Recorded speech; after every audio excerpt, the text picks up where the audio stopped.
The Elusive Mr. Right by Hugh Wesley. It was put up or shut up time as far as Charity was concerned. She had been dating David for 2 months and she really liked him, thought he might be the one. But she had never been to his place and never went out anywhere but dark places. The movie theater, the outdoor dance club. Good thing it was summer. Mostly it was pizza and movies at her apartment.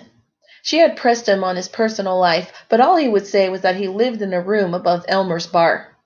That's where they had met, or close to it. She had bumped into him when she was trying to catch up to her friends as they left the bar one night. He was coming in. The street was dark, and David walked her to her car. She gave him her number, and he called the next day. From a payphone, he said. But now, Charity hadn't heard from him in almost a week, and she didn't have his number. Her only choice was to go to his apartment and confront him. She wasn't sure how to get upstairs at the bar, so she entered through the main door. She would ask the bartender. She hadn't expected to see David in the bar itself, but there he was sitting in the dark corner. Charity took a deep breath and marched in his direction. "Where have you been, David?" she demanded, hands on hips.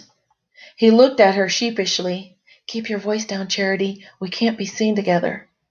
Charity's blood boiled, and she was prepared to lay into him, but a woman's voice sounded beside her. "I'm sorry, but I couldn't help but overhearing you." Charity turned to find a waitress, about 60 years old, staring at her intently. "Did you know my David?" Across the room, beyond the waitress, a wall-length mirror reflected the entire bar.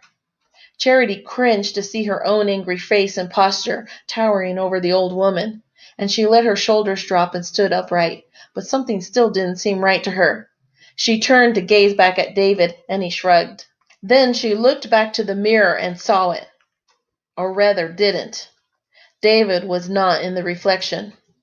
"I still miss him after all these years," the waitress said. "Could we sit down and talk about him for a while, dear? I sure would appreciate it." The woman gestured toward a chair at the table next to David. He smiled at Charity, then stood up and faded into the dark paneled wall. Did we scare you? Then like our video and subscribe to our channel, scaresme.com.